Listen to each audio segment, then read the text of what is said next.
Welcome. And today is January 19th. Nothing so destroyed the heart as a knowledge that you had the chance to manifest the gorgeous potential within you, and you refused to accept that call. इसमें ये बताया कि मतलब nothing so destroy the heart as a knowledge that you had the chance to manifest. मतलब जो आपके पास knowledge है और वो पोटेंशियल है जो आप उसको एक्सेप्ट करने में रिड्यूस कर रहे हैं, जो आपका अनहिडन पोटेंशियल है या जो भी आपका पोटेंशियल है, मतलब जो भी हम ज्ञान ले रहे हैं उसको अगर हम नॉलेज है जो उसको नहीं करते हैं, जो आज हमने कर भी रहे थे कि हाँ उसको इम्प्लीमेंट भी करना चाहिए, जो भी आपका पोटेंशियल है, मतलब हमको नहीं पता होता, कोई दूसरों को होता है, कोई दूसरे ही बताते हैं, मतलब वही ज्यादा डिस्ट्रॉय करता है आपको। तो एक्सेप्ट करिए कॉल, रिफ्यूज कर देते हैं। अभी आज लर्न अकेडमी के बारे में बोल रहा था, तो ये भी एक मतलब वो नॉलेज है, तो इसको इम्प्लीमेंट करिए और मैनिफेस्ट कीजिए जो आप करना चाहते हैं। नहीं नहीं नहीं नहीं नहीं नहीं अजय, इसको इस तरीके से समझ सकते हैं कि nothing so destroys the heart as the knowledge that you had the chance to manifest. आपको अपने ज्ञान को दिखाने का जो चांस था, जो उसको प्रेजेंट करने का चांस था, वो अगर आप मिस कर देते हैं, ओके, वो जो एक ग्रेट पोटेंशियल था उसको अगर आप मिस कर देते हैं, तो ये यहाँ पे हमें वो हमारी हार होगी। जैसे लर्न अकेडमी में हमें मौका मिलता है कि आप अपना अपना कुछ बोलें, वहां पे ऑब्वियसली आपको मौका दिया जाएगा, तो आप बोल रहे हैं, आप बोल रहे हैं तभी हम सुन पाएंगे कि आप में क्या नॉलेज है, क्या शेयर करेंगे। अगर हम वो मौका इसको चूक जाएं तो ये हमारी अपनी गलती हो। That's what it is. Thank you.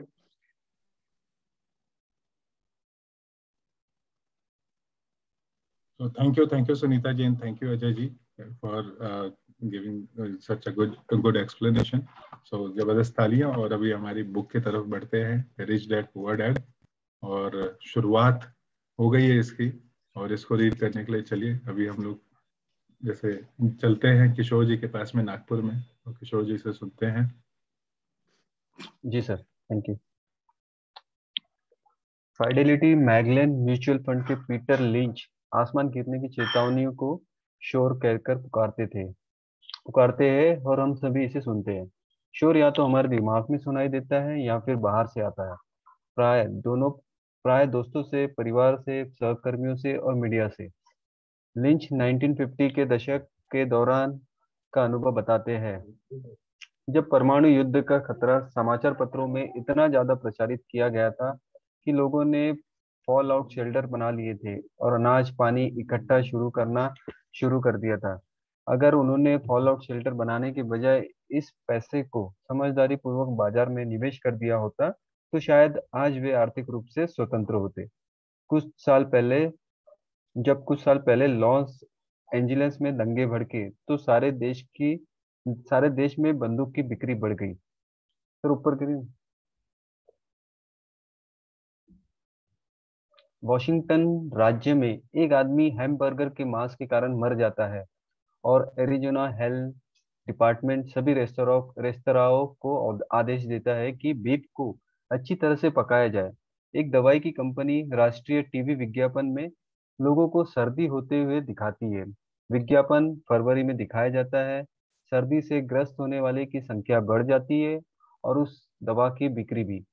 ज्यादातर लोग गरीब होते हैं, क्योंकि जब निवेश की बात आती है तो संसार में ऐसे छोटे मुर्गों की बहुत संख्या है जो यह चिल्लाते हुए घूम रहे हैं, आसमान गिर रहा है, आसमान गिर रहा है।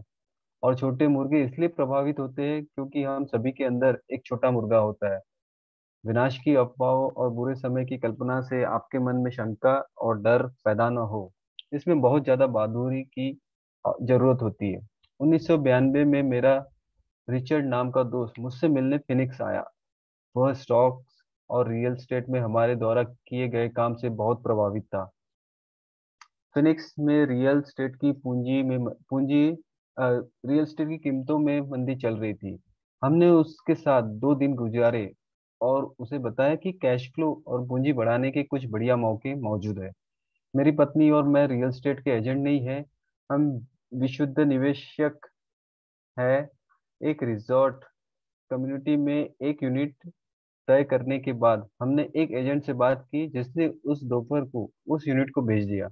2 बेडरूम के उस घर की कीमत केवल $42,000 थी। इसी तरह के यूनिट उस समय 65,000 में बिक रहे थे। उसे यह बहुत फायदे का सौदा लगा। रोमांचित होकर उसने उसे खरीद लिया और बोस्टन लौट गया। 2 सप्ताह बाद एजेंट ने हमें फोन किया कि हमारा दोस्त पीछे हट गया था। मैंने तत्काल उसे फोन करके इसका कारण पता किया। उसने इतना ही कहा कि उसने इस विषय पर अपने पड़ोसी से चर्चा की थी और उसके पड़ोसी ने उससे कहा था कि यह एक बुरा सौदा था क्योंकि वह ज्यादा महंगे में खरीद रहा था। मैंने रिचर्ड से पूछा कि क्या उसका पड़ोसी निवेशक है। रिचर्ड ने कहा नहीं। फिर मैंने उससे पूछा कि उसने उसकी सलाह क्यों नहीं मांगी, तो रिचर्ड सुरक्षात्मक हो गया और उसने बस यही कहा कि वह ज्यादा जांच पड़ताल करना चाहता था। बहुत अच्छा किशोर, बहुत ही बढ़िया आपने रीड किया, है ना। तो 2-3 चीजें यहाँ पे जो सीखने वाली है कि सलाह उससे लो जो एक्सपर्ट है ना। ये जो लास्ट में लाइन बोली है ना, पड़ोसी से क्यों पूछा, कई बार हम लोग है ना ये पूछ लेते हैं पड़ोसी से, भाई मेरे को बताओ क्या करना है। भाई अगर वो तुम्हारा पड़ोसी है तो उसको क्या इतना पता है ना। तो पहली चीज ये हमने सीखी। दूसरी चीज थी कि काफी अच्छा था, है ना। तो काफी बार हम लोग है ना छोटे मुर्गों से प्रभावित हो जाते हैं। जब है ना ऐड आ रही होती है कि जुकाम हुआ है किसी को, तो उसको देख के कई सारे लोगों को जुकाम हो जाता है। जैसे अगर अभी आप देखो तो उमरी कौन के नंबर बढ़ रहे हैं, पता है क्या आप लोगों को? है ना। तो कब बढ़ते हैं, जब है ना मीडिया दिखाना शुरू कर देती कि उमरी कौन के नंबर बढ़ रहे हैं तो बढ़ेंगे, है ना। ऐसे ही तो ये है ना न्यूज हम लोग देखते हैं लोग क्या हो रहा है और हम उसको सच मानना शुरू कर देते हैं। ठीक है। अभी बहुत लोगों को पता होगा स्टॉक मार्केट गिरा है, पता है सभी को। रियल एस्टेट मार्केट गिरा हुआ है, ये भी पता होगा। ठीक है। तो कुछ इसी तरीके से होता है। 2 बहुत अच्छी इंपॉर्टेंट चीजें मिली सीखने को। और चलिए अब हम लोग आगे बढ़ते हैं और आज हमारे साथ सर्वर जी जुड़े हुए हैं, तो सर्वर जी से थोड़ा सा रीड कराते हैं। सर्वर जी रीड कीजिएगा।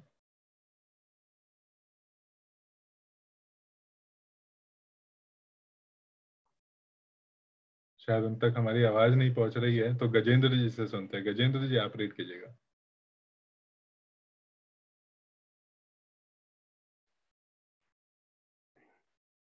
Physician, thank you so much, sir, for giving me opportunity to read. Financial में रियल एस्टेट बाजार में इंडिया के दिन प्लेट और 1994 में उस छोटी से यूनिट में $1,000 प्रति माह किराया मिल रहा था।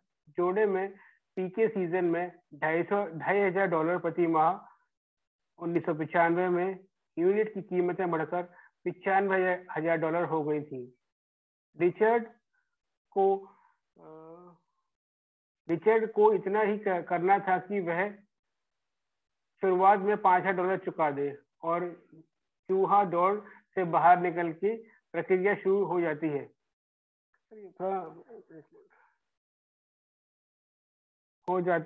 आज भी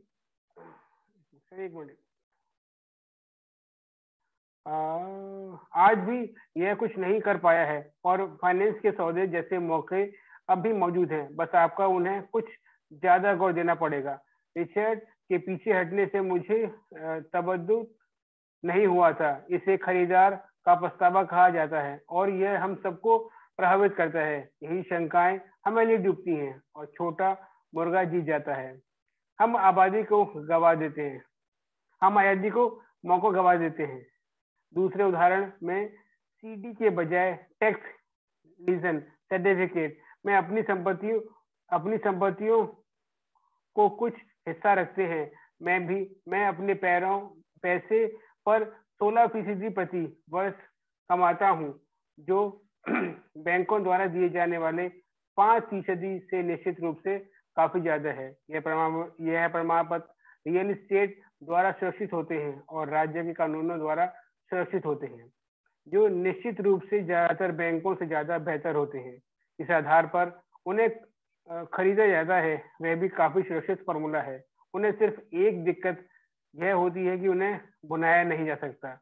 तो मैंने उन्हें 2 से 7 साल CD मान लेता हूँ, और हर बार जब भी किसी को बताता हूँ, खासकर उन्हें जिनके पास पैसा CD में रखा हुआ है, और मैंने अपने पैसों से इस तरह रखता हूँ तो वह मुझे बताते हैं कि यह खतरनाक है। वह मुझे बताते हैं कि मुझे ऐसा नहीं करना चाहिए। मैं उनसे पूछता हूँ उन्हें यह ज्ञान कहाँ से मिला, तो वे कहते हैं उनके दोस्तों या निवेश के पत्रिका से। उन्होंने ऐसा कभी नहीं किया, और वे दूसरे व्यक्ति को जो ऐसा कर रहा है उसे बता रहे हैं उसे ऐसा क्यों नहीं करना चाहिए। मैं जिस सबसे कम आमदनी की उम्मीद करता हूँ वह 16% होती है, परंतु जिन लोगों के मन में शंका होती है वे केवल 5% से ही संतुष्ट हो जाते हैं। शंका बहुत महंगी साबित होती है। बहुत अच्छा गजेंद्र जी, बहुत ही बढ़िया। Thank you so much. ये जो फोन पे कर रहा था इसलिए थोड़ा सा दिक्कत हो गया था बीच में। कोई बात नहीं। ये CD जो है ना, CD US में यूज करते हैं, वो हमारे यहाँ पे FD होती है ना, फिक्स डिपॉजिट। अच्छा, ठीक है। तो काफी लोगों को नहीं पता होगा इसलिए बता रहा हूँ। तो बहुत सारे लोग है ना अपने पैसे को FD में रख के बोलते हैं कि बहुत सेफ है, लेकिन यहाँ पे वो एग्जांपल से बता रहे थे कि वो है ना कुछ रियल एस्टेट बॉन्ड्स में इन्वेस्ट करते हैं जहाँ पे है ना उनको 16% का रिटर्न मिलता है। और कई बार जब अपने दोस्तों से या किसी से पूछते हैं तो वो बताते हैं यार ये बहुत खतरनाक है। क्यों? और उनको किसने बताया? तो उनको किसी ने बताया है, या फिर उन्होंने कोई पत्रिका में कहीं कोई है ना फ्री वाला लेख पढ़ा होगा, है ना। It's not a paid thing. तो कई बार हम लोग फ्री वाली खूब सारी चीजें देखते हैं ना, हमको मिल जाता है कोई बढ़िया सा आर्टिकल, कोई यूट्यूब में बता देता है ना कि ऐसा ऐसा करना चाहिए।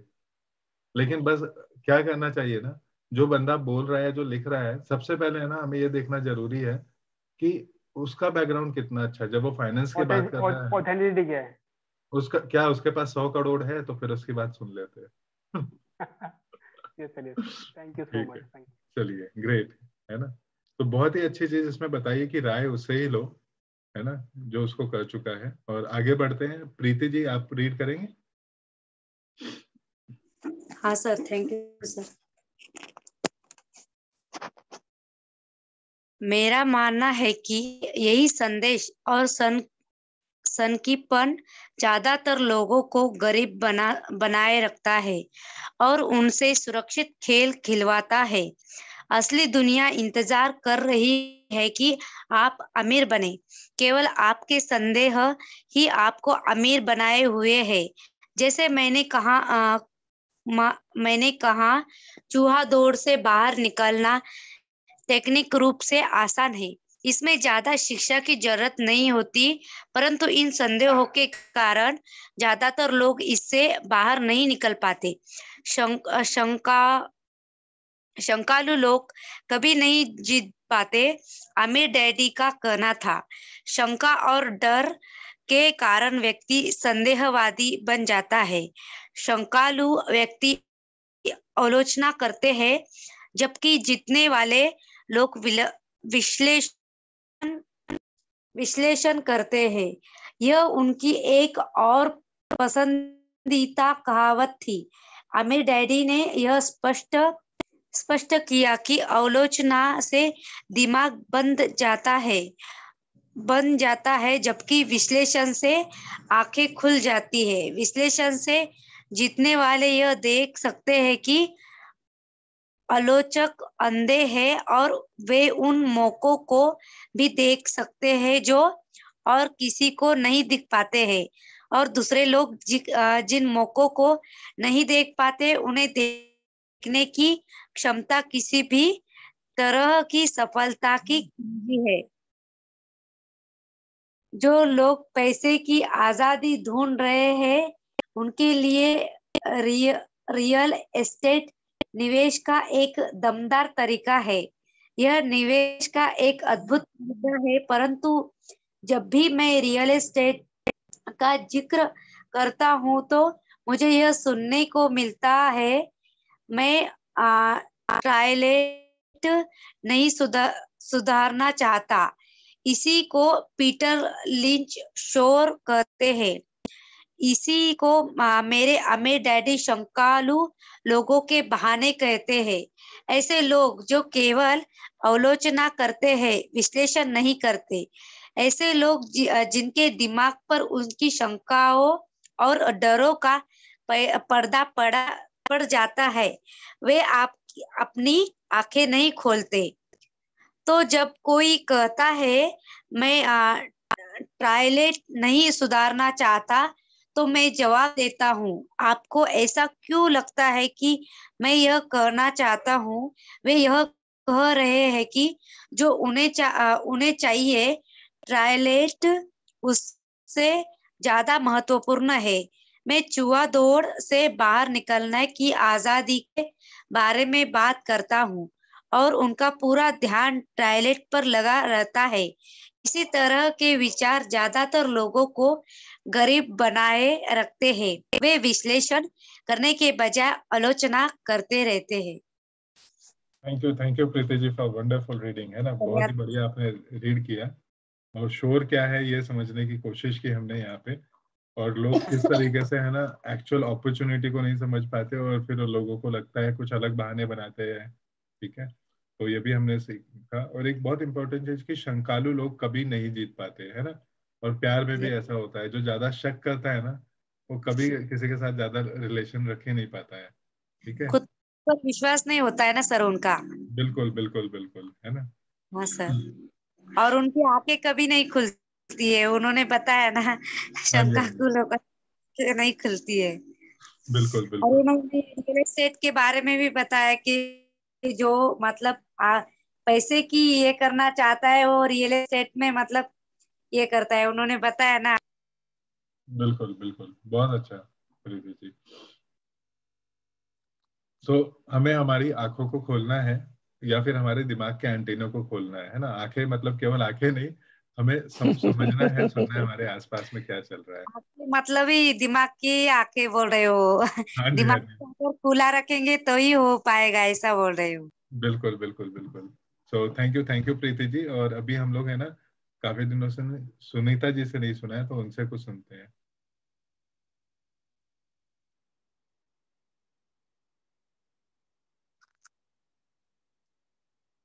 सुनीता जी आप म्यूट पे हैं। Okay, thank you. वेलकम। मैं नहीं करना चाहता से रीड करना है। हाँ बिल्कुल बिल्कुल, मैं नहीं करना चाहता। ओके, मैं नहीं करना चाहता आपकी सफलता की कुंजी को अपने अंदर समाये रहते हैं, अमीर डैडी का कहना था। क्योंकि मैं भी टॉयलेट ठीक करने में ज्यादा रुचि नहीं रखता, इसलिए मैं एक प्रॉपर्टी मैनेजर की तलाश कर लेता हूं जो टॉयलेट ठीक करने का ध्यान रखता है। घरों या अपार्टमेंट्स को चलाने के लिए एक बढ़िया प्रॉपर्टी मैनेजर को ढूंढने के बाद मेरा कैश फ्लो बढ़ जाता है। परंतु इससे भी ज्यादा महत्वपूर्ण यह है कि एक बढ़िया प्रॉपर्टी मैनेजर मुझे और ज्यादा रियल एस्टेट खरीदने का मौका देता है, क्योंकि मुझे टॉयलेट का ध्यान नहीं रखना पड़ता। एक बढ़िया प्रॉपर्टी मैनेजर रियल एस्टेट में सफलता की कुंजी है। मेरे लिए रियल एस्टेट से भी ज्यादा महत्वपूर्ण यह है एक अच्छा मैनेजर खोजना। प्रायः किसी बढ़िया प्रॉपर्टी मैनेजर को अच्छे सौदे के बारे में पहले से पता लग जाता है, जबकि रियल एस्टेट एजेंट्स को बाद में पता लगता है, जिसके कारण वे और भी ज्यादा मूल्यवान हो जाते हैं। मैं नहीं करना चाहता को सफलता की कुंजी कहने के पीछे अमीर डैडी का यही मतलब था, क्योंकि मैं भी टॉयलेट ठीक करना नहीं चाहता। इसलिए मैंने ये विचार किया कि किस तरह ज्यादा रियल एस्टेट खरीदी जाए और चूहा दौड़ से बाहर निकलने की प्रक्रिया तेज की जाए। जो लोग यह कहना जारी रखते हैं मैं टॉयलेट नहीं सुधारना चाहता, वे अक्सर इस सशक्त निवेश माध्यम से खुद को वंचित रखते हैं। उनके लिए टॉयलेट उनकी आजादी से ज्यादा महत्वपूर्ण होता है। स्टॉक मार्केट में मैं अक्सर लोगों को यह कहते हुए सुनता हूँ, मैं अपना पैसा नहीं गंवाना चाहता। उन्हें ऐसा क्यों लगता है कि मैं या कोई और व्यक्ति पैसा गंवाना पसंद करते हैं?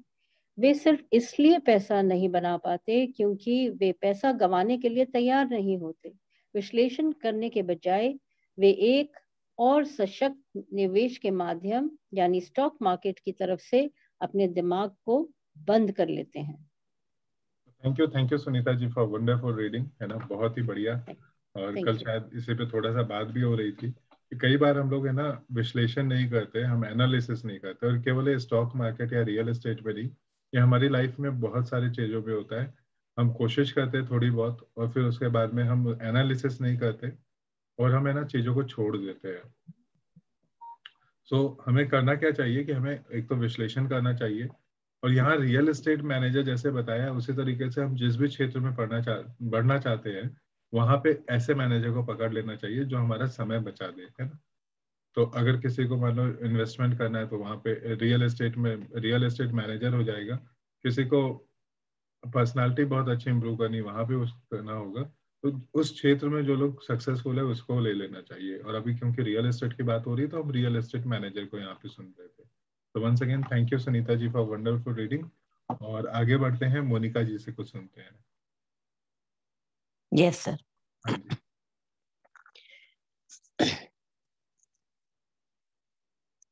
सर दिसंबर 1996।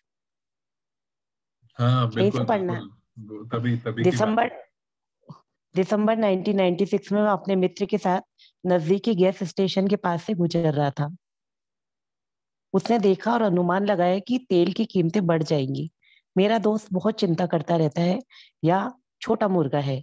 उसके हिसाब से आसमान हमेशा गिरने वाला होता है और अवसर आसमान उसी के सिर पर गिरता है। जब हम घर पहुंचे तो उसने मुझे वह तमाम आंकड़े बताए कि अगले कुछ सालों में तेल की कीमतें क्यों बढ़ेगी। यह आंकड़े मुझे पहले पता नहीं, हालांकि मैंने वर्तमान ऑयल कंपनी में बहुत से शेयर खरीदे हुए थे।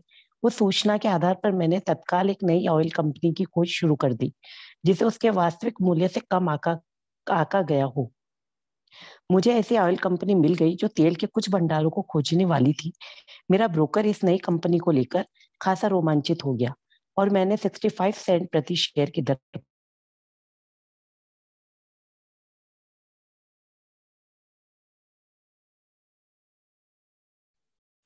मोनिका जी की आवाज मुझे नहीं आ रही है, किसी को नहीं आ रही? किसी को भी नहीं। किसी को भी नहीं आ नहीं रही आ रही। चलिए नहीं आ रही। प्रशांत जी आप ही रीड कीजिए, है ना।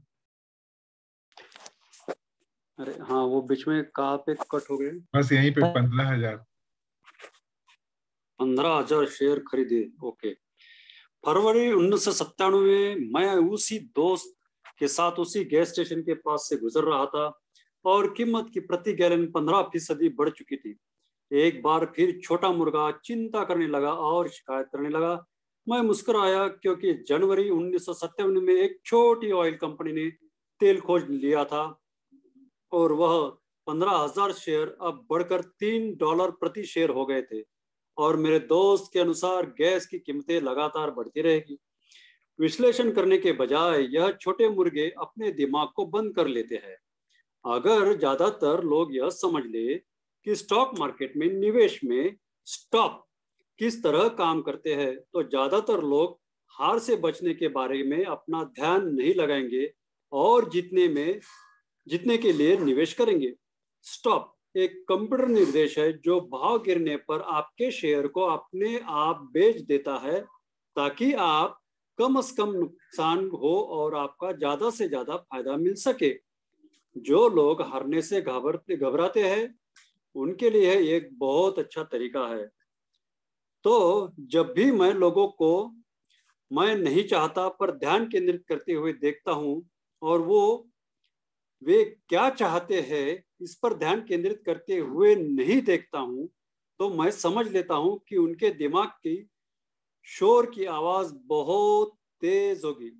छोटा मुर्गा उनके दिमाग पर हावी होगा तभी वो चीख रहे हैं, आसमान गिर रहा है और टॉयलेट टूट रहे हैं।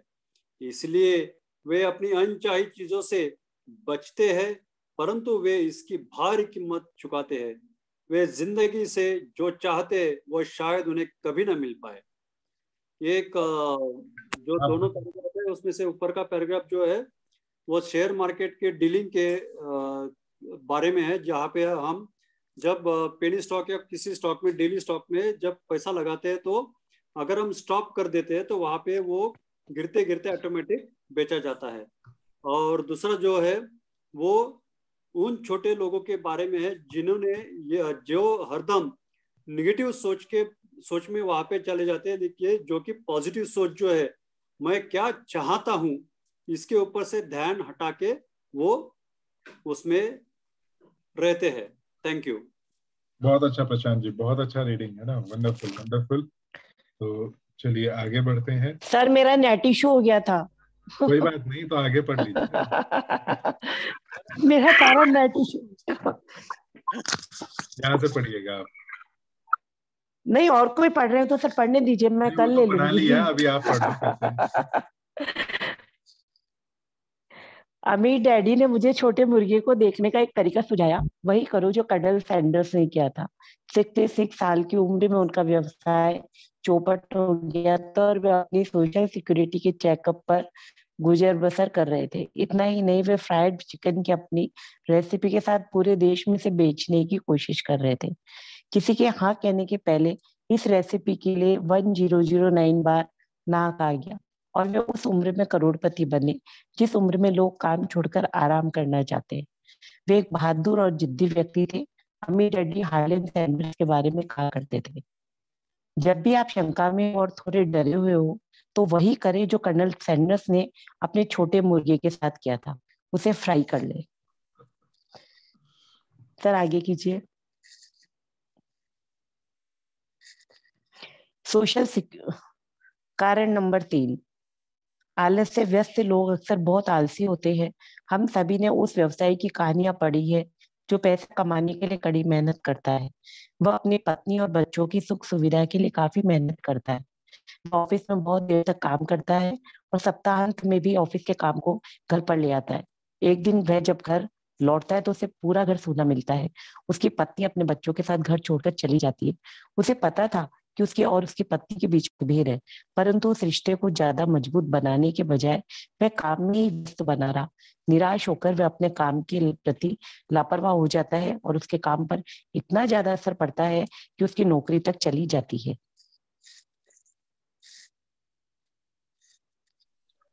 सर ऊपर कीजिए।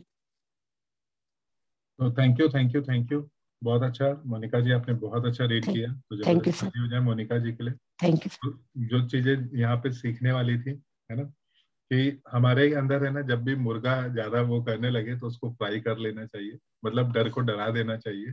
ठीक है। और किसको पता है कर्नल सैंडर्स मतलब आज बिल्कुल कौन सर। सी ब्रांड के नाम से है वो? KFC। KFC, है ना। तो देखो 66 की एज में उन्होंने शुरू किया जब उनका बिजनेस शुरू हो गया, और 1009 बार उन्होंने ना सुना। तो सर, अगर और किसी उनको एक्चुअली उनको बीवी ने भी छोड़ दिया था। उनको खुद की बेटी को, बेटे या बेटी को अगवा करने के लिए उनको जेल भी जाना पड़ा था। ओके तो उनका बहुत स्ट्रगल स्टोरी है एक्चुअली। तो ओके KFC बहुत बिल्कुल। सक्सेसफुल हुए बाद में। हाँ जी हाँ जी। तो मतलब सीखने वाली बात यह है कि 1009 बार ना सुनना, है ना, ये कोई छोटी बात नहीं है ना।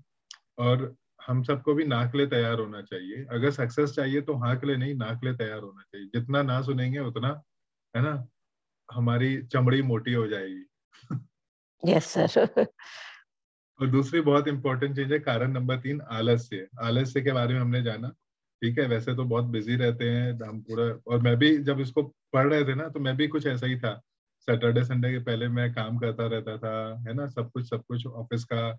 ऑफिस में बहुत देर तक रुकना, 10 बजे के पहले तो आता ही नहीं था कभी। तो मैं खुद को भी देख पा रहा हूँ कि ऐसी बहुत सारी चीजें तो मैं भी पहले कर रहा था। तो चलिए थोड़ा सा इसके बारे में पढ़ के खत्म करते हैं। सुप्रिया थोड़ा पढ़ेगी आज मैं बहुधा ऐसे लोगों से मिलता हूँ जो इतने व्यस्त हैं कि उन्हें अपनी संपत्ति की परवाह करने की भी फिक्र नहीं है, और ऐसे भी लोग हैं जो इतने ज्यादा व्यस्त हैं कि उन्हें अपने स्वास्थ्य की परवाह ही नहीं है।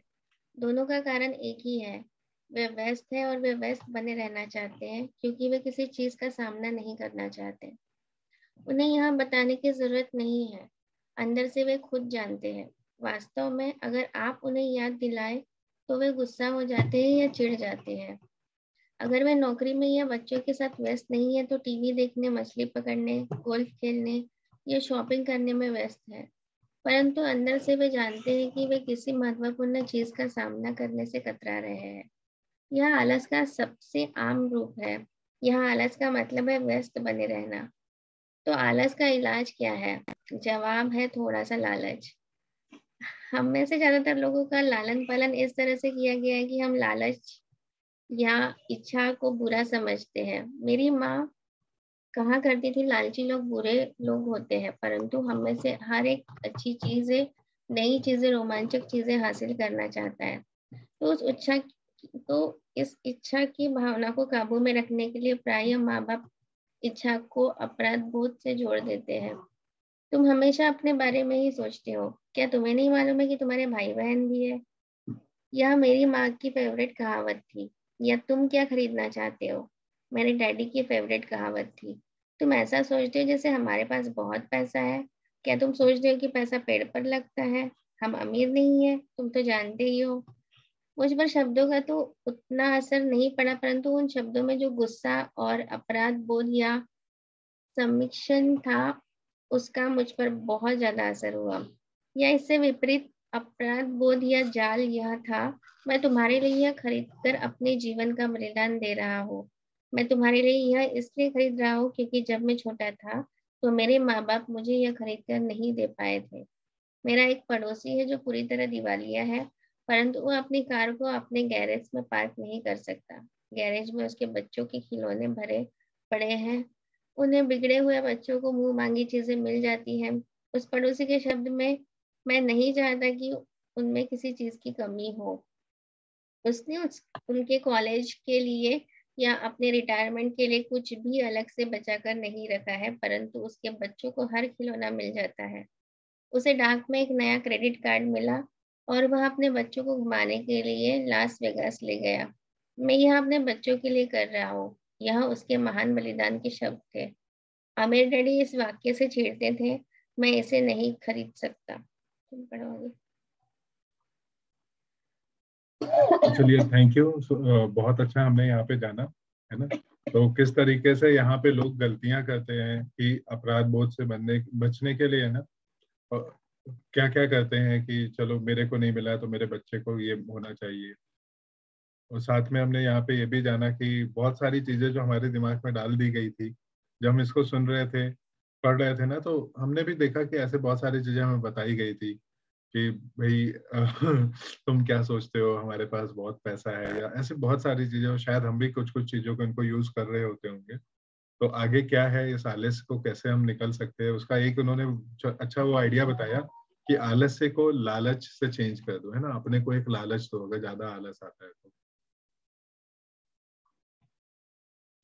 तो आज की लर्निंग इतना ही रखते हैं और कल वापस इसको पढ़ते हैं। कल इस चैप्टर को खत्म करेंगे। अगर आप में से किसी के कुछ सवाल है या कोई लर्निंग शेयर करना चाहता है तो प्लेटफॉर्म अभी ओपन है।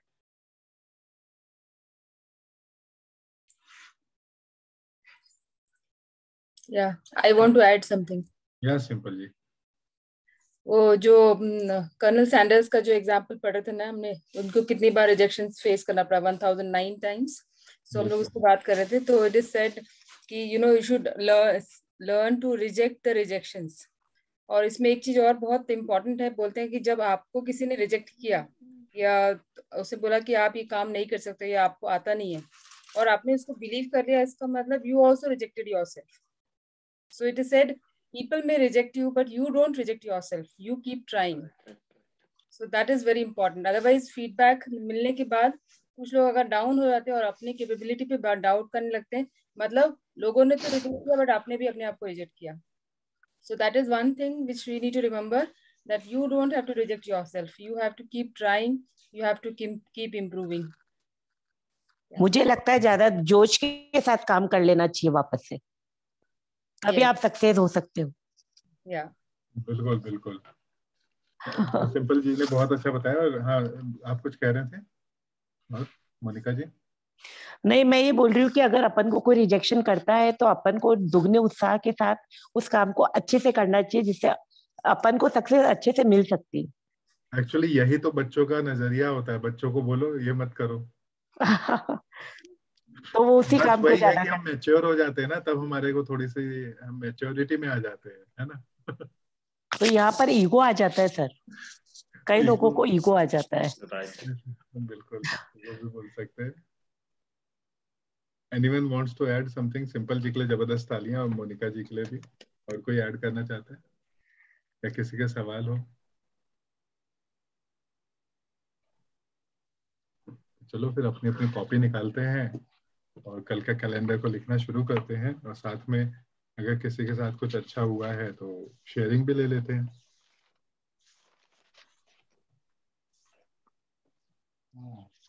बहुत दिन से किसी के साथ कुछ अच्छा नहीं हो रहा है क्या? 2022 में? वीडियो देखा क्या? नहीं भाई, आपका वीडियो आज भी नहीं देख पाया मैं। उस दिन तो देख लिया था मैंने, बढ़िया था उस दिन वाला। आज देखा है आपने वीडियो तो भेजते हैं।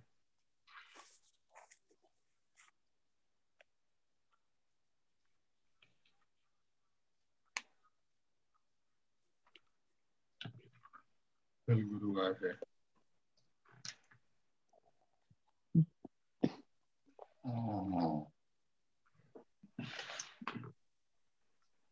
चलिए मैं बता देता हूँ। आज मैंने ना फॉलो अप कॉल्स किए थे हमारे रियल एस्टेट वाले के लिए, तो वहां से 2 कॉल में ही मेरे को एक एडमिशन मिल गया, और एक बंदा मेरे को रात में है ना फीडबैक भी बताने वाला। उसने देखा नहीं था वेबिनार, तो वो बोला कि मैं रिकॉर्डिंग देख के आपको बताता हूँ, है ना। और दूसरे वाले ने तो रिकॉर्डिंग देख के ही पूरा वो कर लिया, बुकिंग भी कर लिया था।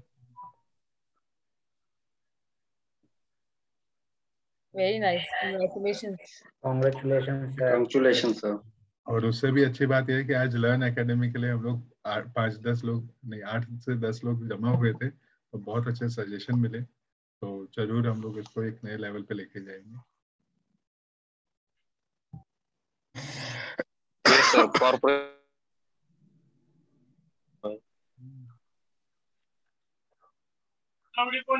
हेलो कुमार जी, जो मिस करा वो यहाँ बता दीजिए ना। हाँ जी, हाँ जी, यहाँ पे एक्चुअली बता सकते हैं, लेकिन ये बुक रीडिंग वाले हैं, तो चलो हम लोग ये बात कर रहे थे कि लर्न एकेडमी के सेशंस को करेंगे, थोड़ा सा हम और प्रोफेशनल होके बात करेंगे। ठीक है, हमारा वहाँ पे जो मोटो ये है कि हम पब्लिक स्पीकिंग भी सीखे, हम सेलिंग भी सीखे, और एक बहुत अच्छा आइडिया अजमत ने बताया था कि हम है ना 99 की टिकट बेचेंगे, लेकिन एक टिकट पे एक फ्री करेंगे। ठीक है, तो एक तो ये बढ़िया 99 चीज की हो टिकट जाएगी, बेचेंगे। लेकिन एक पे एक फ्री कर देंगे। ओके। ठीक है, तो मतलब कॉस्ट भी कम हो जाता है, और जिसको बेचा है वो अपने को एक और रेफरेंस लेके आता है, मतलब हमारा नेटवर्क भी बड़ा हो जाता है। ओके, तो दिस इज गुड। दूसरा एक और बहुत अच्छा सजेशन था अजमत की तरफ से कि जो भी कोर्स बिकेंगे वहां पे जिसके रेफरेंस से है उसको भी हम थोड़ा सा वहां पे है ना जैसे एफिलिएट इनकम भी देंगे, तो उससे क्या होगा कि लोग भी एफर्ट डालेंगे किसी का कोर्स सेल करने के लिए, नहीं तो बस वहां तक लाके लोग छोड़ दे रहे हैं, है ना। तो एक बढ़िया चीज था। उसके अलावा काफी अच्छे डिस्कशंस हुए कि हमें कुछ कम्युनिटी बनानी चाहिए, और हमारे खुद का वेब पेज होना चाहिए, हमारा पेमेंट गेटवे करना है। तो उन सब चीजों पे एक ट्रेनिंग में कर दूंगा कि एक बहुत अच्छा प्लेटफॉर्म है जिसपे ये सब चीजें मिल जाएगी। केवल डोमेन मतलब 700 से 1000 रुपए का खर्चा अपने जेब से करना है, बाकी वो जो प्लेटफॉर्म है पूरा फ्री है। जो भी आपको इनकम आएगा उसमें से है ना ट्रांजेक्शन का 5% प्लस जीएसटी वो ले लेते हैं, तो बहुत सारे इंटीग्रेशन का भी जरूरत नहीं है उसमें।